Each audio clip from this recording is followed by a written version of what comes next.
कि जितने भी हमारे त्योहार होते हैं वो भागवतिक होते हैं। इनमें कोई न कोई संबंध हमारे भगवान की लीलाओं से होता है। जैसे ये दीपावली है तो अवध में भगवान श्री रामचंद्र जी, तो ये उत्सव मनाया गया। दीप, संपूर्ण अयोध्या दीप से प्रकाशित है। भगवान श्री राम 14 वर्ष वनवास के बाद अवध में जो है विराजमान हो रहे चक्रवर्ती सम्राट पद पे। तो ये अब इसे हम घर घर, हमें लगता है पूरे भारत में मनती हो। सद्भावना तो है, पर हमको ये समझना पड़ेगा कि जैसे हम दीपावली उत्सव में जुआ आदि खेलने लगते हैं, लोग नहीं खेलने लगते कि भाई साल भर तो हम नहीं खेलते पर दीपावली को तो खेलें। क्यों भाई? कहाँ लिखा हुआ है कि आप दीपावली को वो अपराध करें जिसमें कलयुग का वास रहता है, जिसमें बड़े बड़े धर्मात्माओं की भारी भारी विपत्तियां आई। धर्मराज युधिष्ठिर, महाराज नल, दमयंती, बड़े बड़े पावन चरित्र हैं महापुरुषों के। क्यों? द्यूत कीड़ा में कलयुग का निवास है। कलयुग, शराब पीना, मांस खाना, पर स्त्री गमन करना, स्वर्ण चोरी करना, द्यूत कीड़ा करना। द्यूत माने जुआ खेलना। तो जैसे दीपावली को ज्यादा तो हमें ज्ञान नहीं, पर गांव में हमने देखा था कि जो लोग नहीं खेलते थे वो भी खेलते थे। आज हम दांव लगाएंगे पर प्रभु से पूजन करो अपने प्रिया प्रीतम का या भगवत विग्रह किसी का, और बैठ जाओ माला लेकर के 12 बजे रात्रि तक खूब नाम मंत्र जप करो। बड़ा शुद्ध, कई गुना बढ़ करके लाभ मिलता है। दीपक जला लो घी का, खूब गुरु मंत्र जपो, नाम जप करो, द्यूत कीड़ा आदि नहीं। ये सब आपको असत मार्ग में ले जाएगी। तो ये जो हमारा त्योहार है इसका आंतरिक भी स्वरूप है। हमारे हृदय में भक्ति कर दीप, प्रेम कर बाती। हमारे अंदर ज्ञान का प्रकाश। जैसे हम घर में दीपक जलाते तो अंधेरा जाता है ना, बाहर के अंधेरे जाने से हमारे हृदय का अंधकार तो नहीं मिटेगा ना। तो हमें हृदय का भी अंधकार नष्ट करना है। जब बाहर की दीपावली इतनी खुशी दे सकती है तो अगर अंदर की दीपावली हो जाए तो कितना आनंद आ जाएगा कि तो हम आनंद सिंधु में डूब जाएंगे। कौन सा दीप अंदर जलाया जाता है? भक्ति का दीपक और प्रेम की बाती। अगर भक्ति का दीपक, प्रेम की बाती हो जाए तो उस प्रकाश जो प्रकट होता है उसे ज्ञान कहते हैं। उस ज्ञान से ये जितनी भी चिंता, शोक, दुख, मृत्यु आदि का भय है ये सब नष्ट हो जाएगा। आप शरीर नहीं है, आपका स्वरूप सच्चिदानंद है। किसी भी शस्त्र अस्त्र की ताकत नहीं कि आपको मार सके, और ये शरीर बच नहीं सकता क्योंकि ये प्रकृति का है और ये मरेगा। जैसे ये बच्चा से कब जवान हुआ, कब बूढ़ा हुआ आपको पता नहीं चला, ऐसे ही कब मृत्यु आ जाएगी आपको पता नहीं चलेगा और शरीर छिन जाएगा। ये प्रकाश होता है अंदर। और जब ये बात पता चल जाती कि मैं कौन हूं तो नाच पड़ता है आत्मानंद। यज ज्ञात्वा स्तब्धो भवति मत्तो भवति आत्मा रामो भवति। जिसको जान लेने पर वो शांत हो जाता है, वो मस्त हो जाता है, वो आत्मा राम हो जाता है। ये आई दिवाली अंदर की। तो ये भक्ति कर दीप और प्रेम कर बाती किसी बाजार में नहीं मिलती है। ये बाहरी दीपक और बाती तो बाजार में मिल जाती है, लेकिन ये भक्ति कर दीप, प्रेम कर बाती कहाँ मिलेगी? बोले साधु संगति करी अनुदिन राती। यदि भगवत प्रेमी महात्माओं का संग हो जाए तो दीपक भी मिल जाएगा, बाती भी मिल जाएगी और प्रकाश भी हो जाएगा, अज्ञान अंधकार नष्ट हो जाएगा। हमें लगता है खूब बढ़िया दीपक जलाए और मंजीरा उठावे, भगवान नाम कीर्तन करे 10, 20, 50 लोग मिलके, फिर एकांत में नाम जप करे, ठाकुर जी को भोग लगाए, आरती करे। तो ये सात्विक, भगवान आए तो सब उत्सव मनाए, आनंद मनाए, आसुरी प्रवृत्ति वाला कोई भी कार्य ना हो। और अंदर भी जब हम नाम जप करेंगे, भक्ति करेंगे तो अंदर प्रकाश बहुत जरूरी है। आज हमारे बाहर तो प्रकाश की बहुत बढ़िया व्यवस्थाएं हैं, हाइलोजन, बिजली सब चल रही। जब बिजली नहीं तो जनरेटर से चल जाएगा। अंदर अंधकार छाया हुआ है, नहीं छाया हुआ। इस अंधकार में जब तक दीपावली नहीं होगी तब तक वास्तविक आनंद का अनुभव नहीं होगा। और यहाँ तो आनंद, जैसे हम देखो अंधकार में क्या, रस्सी को सांप समझ रहे हैं, भयभीत हो रहे हैं। शरीर में इतनी आसक्ति, मैंने मान लिया मैं स्त्री हूं, मैं मान लिया मैंने पुरुष हूं। नहीं है तू, ये तेरी पोशाक है, और जितने भी दुख है सब इसी में आते हैं। तू काहे को इसको पकड़े हुए है? तू अपने स्वरूप को देख, तू अलग है। अब ये बात समझने के लिए साधन चाहिए। अब तुम गंदे आचरण करते हो, गंदा चिंतन करते हो, कैसे तुम अपने स्वरूप को जानोगे? तो यही ज्ञान प्रकाश, यही ज्ञान हो जाए कि मैं भगवान का अंश हूं, जैसे भगवान कहते हैं ममैवांशो, और भगवत प्राप्ति करना मेरा परम धर्म है। आनंद में गृहस्थी में महात्मा हो जाओगे। इतना आनंद रहता है उसको जो भगवत प्राप्त है, जो भगवान के चिंतन में, भारी से भारी दुख उसे कहीं भी विचलित नहीं कर सकता। आएगा दुख, बचो।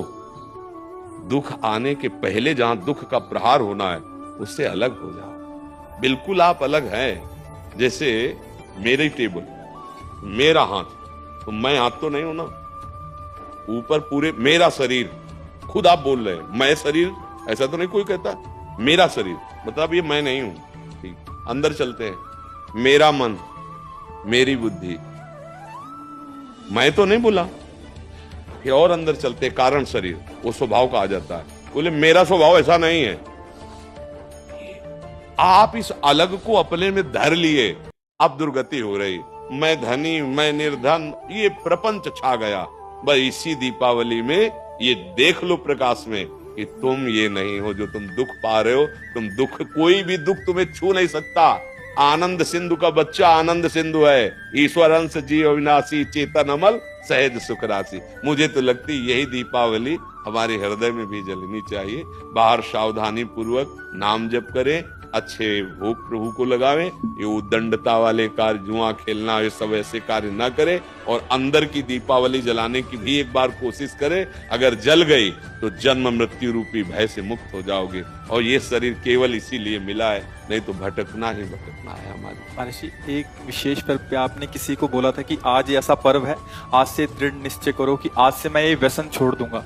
तो महर्षि आज बहुत सारे नए युवक भी आपसे जुड़े हैं महर्षि, तो महर्षि आपकी तरफ से उनके लिए, क्योंकि उनको एक दृढ़ता चाहिए कि कोई तो एक बोले हमें कि आज से व्यसन नहीं करूंगा। हाँ, हम तो प्राय हर एकांतिक के समापन में सबसे कहते हैं, ए भैया तुम आए हो, आज से तुम गलत आचरण न करो, शराब न पियो, माताओं बहनों की तरफ पाप दृष्टि से मत देखो।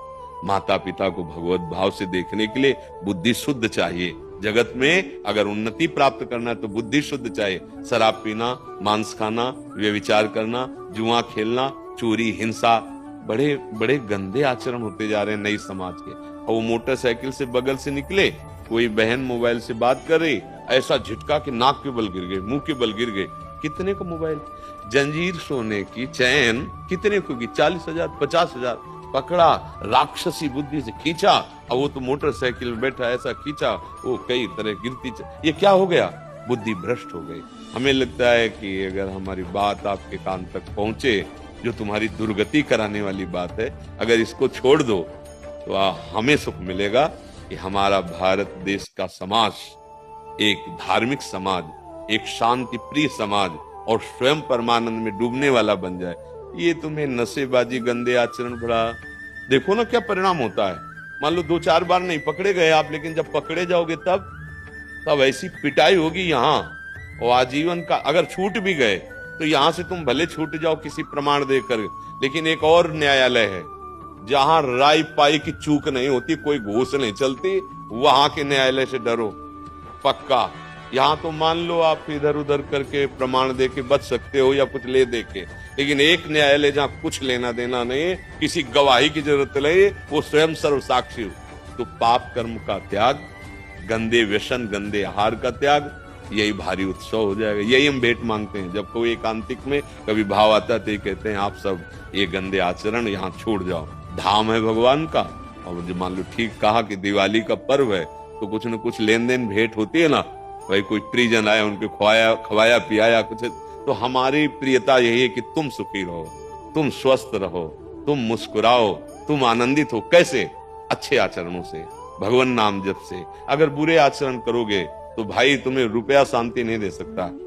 देखो, कोई वो चूक ना कर देना जो घर में, गांव में और समाज में आप ऐसे उठा के ना देख पाए। मात्र कुछ चंद रुपए के कारण जब हमारी बात बिगड़ जाती है तो हमारी पदवी और समाज की प्रियता सब नष्ट हो। एक गलती ने पूरा मिटिया मेट कर दिया। कोई अधिकारी जी थे तो उन्होंने मात्र 10,000 रुपए की वो प्रियता में, उनको उन्हीं के अधिकारी जन जो क्राइम विभाग कहते हैं, वो उनको ऐसे बुरी तरह पकड़ के ले जा रहे थे, तब मुझे किसी के दबाव और प्रलोभन में आकर कभी वो मत करना कि एक न्याय और विभाग है, वहां तुम्हें कटघरे में खड़ा किया जाए, क्योंकि सबका न्यायाधीश श्री कृष्ण है। वो जब न्याय करता है तो वहां किसी गवाही की जरूरत नहीं रहती। आपका पद, आपकी जो योग्यता, वो हमारे समाज के मंगल के लिए। आप नमक रोटी खाओ, भले आप कष्ट से जियो, लेकिन आप आंख झुकाने वाले नहीं बनो। आंख में आंख डाल के बात करने की क्षमता रहे और अपने पद के द्वारा अधर्म को दंड देने की क्षमता रहे। अगर आप गलती कर दिए तो पढ़ाई लिखाई, माता पिता, समाज, इससे आप आंख नहीं मिला पाएंगे, सब व्यर्थ हो जाएगा। ये क्यों व्यर्थ हो जाता है? जब हमें ये बात समझ में आती कि धन में सुख है, बुद्धि भ्रष्ट हो गई, पतित हो गई बुद्धि। नहीं, धन में सुख नहीं, धर्म में सुख है। आप देखो ना, बहुत आप अधर्म पूर्वक धर्म ले तो आप देखो आपका परिवार बिखर जाएगा, अशांति पैदा हो जाएगी। ऐसी संतानें पैदा होंगी जो आपको हर समय देखकर जलाती रहेंगी। पक्का विश्वास मानना, अधर्म के धन से कभी सुख शांति नहीं मिलती। और ये अधर्म तभी होता है जब हमारी बुद्धि खराब हो, और बुद्धि खराब तभी होती है जब ये 6 बातें होती। पक्का समझ लेना, शराब पीना, मांस खाना, परिस्त्री से या परपुरुष से व्यभिचार करना, और हिंसा करना, और चोरी करना, द्युत कीड़ा आदि चोरी करना, जैसे ये चोरी ही मानी जाती है। अधिकार के विपरीत आचरण करना चोरी ही मानी जाती है। ये जब होगा तो कलयुग बैठ जाएगा, कलयुग को ये स्थान दिए, और कलयुग जब बैठ जाएगा तब दुर्दशा करा देगा। एक बड़े धर्मात्मा महापुरुष की बुद्धि में बैठ गया कलयुग। वो मुकुट लगाने के कारण जरासंध का, तो एक ऋषि के गले में मरा हुआ सर्प डाल दिया, कारण बन गया मृत्यु का। 7 दिन में तक्षक काटेगा, ऐसा संगी ऋषि ने साफ दे दिया। इसलिए बहुत सावधान। हाँ, हमारे पास भगवान की कृपा से जो आपका आना हुआ है, आप नशा रहित, आप गंदे आचरण रहित एक अच्छे मानव बने, तब आप में देवता बनने की सामर्थ्य आवे, दैवी संपदा आवे। फिर आप चाहो तो नारायण बन सकते हो। जब नारायण नर बन सकता है तो सीढ़ी हुई ना, तो आप इसी से चढ़ सकते हो। नर नारायण बन सकता है क्योंकि हम उसी के अंश हैं। तो इसलिए सत्संग का लाभ ले और व्यसनों को त्याग दे। वृंदावन में बैठे हो, अगर नियम ले लो तो बहुत बड़ा सहयोग मिल जाएगा।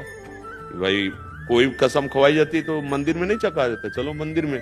तो एक मंदिर क्या, यहाँ तो धाम है 84 कोस ब्रज, यहाँ नियम ले लो, शराब नहीं पिएंगे, मांस नहीं खाएंगे, पराई माता बहन को गंदी दृष्टि से नहीं देखेंगे, चोरी नहीं करेंगे, जुआ नहीं खेलेंगे, हिंसा नहीं करेंगे।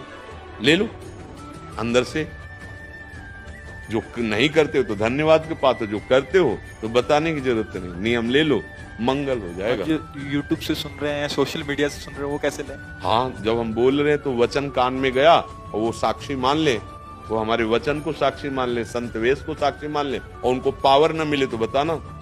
जो दवाइयों से तुम नशा नहीं छोड़ सकते, बात मान लेना, वो पावर आपको अपने आप पहुंच जाएगा। जैसे पिछले में कोई बोला था कि हम अपने परिवार के मांस मछली ये सब छोड़ दिया खाना। हाँ, पिछले बैच में बोला था। हाँ, क्या हम कभी मिले हैं? न कभी देखा है। हुआ क्या? उसने बात मान ली ना, साक्षी मान ली। तो ये शब्द ऐसे नहीं निकल रहे हैं, ये मनोरंजन नहीं है। आप सच्ची बात समझना, ये केवल आपके कल्याण के लिए निकल रहे हैं। और आप पकड़ लो, इनमें ताकत है। जैसे आपसे कह दे कि आज से शराब ना पीना, आप नियम ले लें, तो आपकी जो दिक्कत होगी छोड़ने की, वो आपको पावर मिल जाएगा। क्योंकि भगवान छुड़वाना चाहते हैं ना तो सामर्थ्य भी देते हैं। ये केवल ढांचा भर है, काम उन्हीं का हो रहा है, वो ही कर रहे हैं। अगर वो ना करें तो इस ढांचे में बोलने की सामर्थ्य नहीं। आप सच्ची समझ लेना, ये दिमाग जो काम कर रहा है हमारा नहीं कर रहा है, शरीर का। हाँ, ये श्री कृष्ण का कर रहा है, याद रखा। ये तो वो तो अपार सामर्थ्यशाली है। हाँ, ये शराब मत पीना, मत पियो। अब देखो आप में सामर्थ्य आ जाएगी। आप ये वचन पकड़े रहना, जहां भी होगे वहीं श्री कृष्ण है। जहां भी कोई कण और कोई क्षण ऐसा नहीं जो श्री कृष्ण से अलग हो। हर समय तुम्हारे साथ हैं, वो तुम्हें पावर दें। अच्छे आचरण करो, नाम जप करो, राधा राधा।